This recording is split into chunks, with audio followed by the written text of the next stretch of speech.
నమస్కారం, బీపీసీ న్యూస్కు స్వాగతం. నేను మీ కిషోర్. ప్రభుత్వం రైతులకు చేస్తున్న మోసాలకు నిరసనగా భీమిలిలో అన్నదాత పోరు కార్యక్రమం జరిగింది.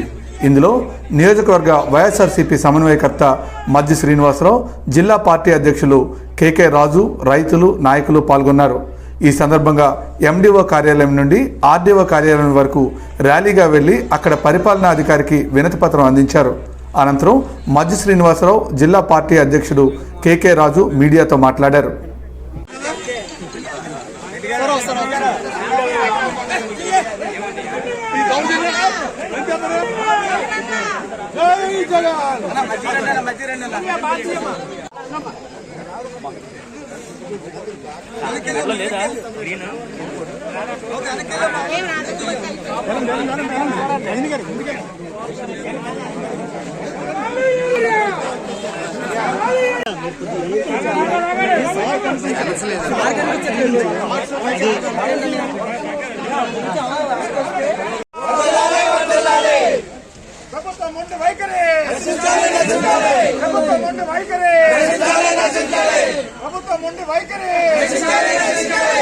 ఆదుకోవాలి ఆదుకోవాలి.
కొద్దిగా రమేష్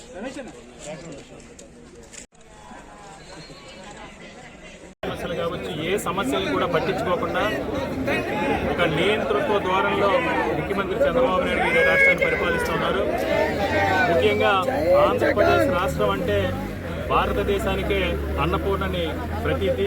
అలాంటి నానుడున్న ఆంధ్రప్రదేశ్ రాష్ట్రంలో గతంలో ఏ విధంగా అయితే చంద్రబాబు నాయుడు గారు వ్యవసాయం దండగా వరిందుకు ఏదైతే గేదెలు పెంచుకోండి, ఆవులు పెంచుకోండి అనే విధంగా రైతులు అపహాస్యం చేశారో, అదేవిధంగా ఈరోజు కూడా ఆంధ్రప్రదేశ్ రాష్ట్రంలో జగన్మోహన్ రెడ్డి గారు తీసుకొచ్చిన రైతు భరోసా కేంద్రాలని, సచివాలయ వ్యవస్థని కూడా నిర్వీర్యం చేసి రైతులకు విత్తనాల దగ్గర నుంచి, క్రాప్ లోన్స్ దగ్గర నుంచి, యూరియా దగ్గర నుంచి అన్ని రకాల యూరియా కానీ, డిఏపీ కానీ ఎరువుల కొరతని కృత్రిమంగా సృష్టించి ఎరువులను బ్లాక్ మార్కెట్లో తీసుకెళ్లి ఈరోజు రైతుల్ని శోభకు గురి చేస్తూ, రైతులను ఆందోళనకు గురి చేస్తున్న సందర్భంలో మా పార్టీ జాతీయ అధ్యక్షులు, మాజీ ముఖ్యమంత్రి వర్యులు శ్రీ వైఎస్ జగన్మోహన్ రెడ్డి గారి పిలుపు మేరకు ఈరోజు రాష్ట్ర వ్యాప్తంగా అన్నదాత పోరు పేరుతో రైతు అండగా నిలబడేందుకు యూరియా కొరత పైన, అదేవిధంగా అన్ని రకాల రైతు సమస్యల మీద పోరుబాటు పట్టడం జరిగింది.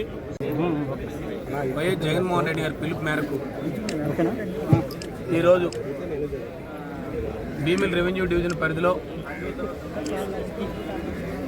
వైఎస్ఆర్సీపీ ప్రజాప్రతినిధులు, ముఖ్యంగా మా విశాఖ జిల్లా పార్టీ అధ్యక్షులు, ఇతర ప్రజాప్రతినిధులు అందరూ కూడా ఈరోజు రైతాంగాన్ని అందరినీ కూడా సమన్వయపరుచుకొని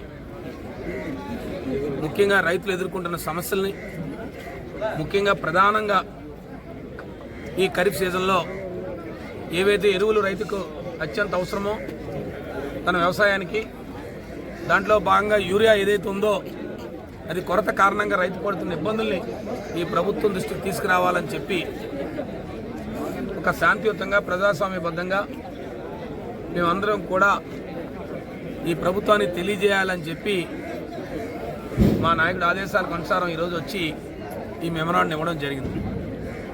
యూరియా కొరత సందర్భంగా అనేక సందర్భాల్లో మీడియా సమావేశాల్లోనో లేదా ప్రత్యక్షంగా అనేక సందర్భాల్లో ఈ ప్రభుత్వానికి తెలియజేయడం జరిగింది. కానీ ప్రభుత్వం నిమ్మకు నీరెత్తినట్టు చూస్తూ గత వారం రోజుల క్రితం ఈ కార్యక్రమాన్ని మేము నిర్ణయించి ఈ కార్యక్రమాన్ని చేస్తే మరి నిన్నటి నుంచి కేవలం పోలీస్ ఆంక్షలతో ఎలాగైనా రైతులు గొంతు నొక్కే కార్యక్రమాన్ని ఒక ప్రధానమైన ప్రతిపక్ష పార్టీ ద్వారా వినకూడదు ఈ ప్రభుత్వం అనే ఆలోచనతో నిన్నటి నుంచి అనేక ఆంక్షలు పెడుతూ మీకు పర్మిషన్ లేవు, మీరెవరూ రాకండి, మీరు ఈ ప్రభుత్వానికి తెలియజేయకండి అనే విధంగా నిన్నటి నుంచి కార్యక్రమాలు జరుగుతున్నాయి. అయినప్పటికీ కూడా ఈ రాష్ట్రంలో ముఖ్యంగా ఉత్తరాంధ్ర ప్రాంతంలో వ్యవసాయ ఆధారిత ప్రాంతమైన ఈ ప్రాంతంలో రైతాంగం అంతా కూడా మరి ఉదయం నుంచి కూడా ముఖ్యంగా వైఎస్ఆర్సీపీ నాయకుల కార్యకర్తల తాలూకా సారథ్యంలో రైతాంగం అంతా కూడా రోడ్ల మీదకి వచ్చి ఈరోజు ఉదయం నుంచి కూడా ఒకే నినాదంతో మమ్మల్ని ఆదుకోండి, ఈ ప్రభుత్వం మమ్మల్ని ఆదుకోండి అని చెప్పి ఇవాళ రోడ్డు ఎక్కే పరిస్థితిని ఇవాళ ఈ ప్రభుత్వం ద్వారా విన్నవించగలిగాం. మీ తాలూకు ఆంక్షలు పనిచేయలేదు. మీరు వాళ్ళకి ఏదైతే మీరు కేసులు పెడతామనో లేదు మిమ్మల్ని అరెస్టులు చేస్తామనో మీరు చూపించిన భయాన్ని పక్కన పెట్టి మా కడుపు నింపండి అని చెప్పి ప్రభుత్వాన్ని కోరడానికి ఈరోజు రోడ్డు మీదకి వచ్చాం.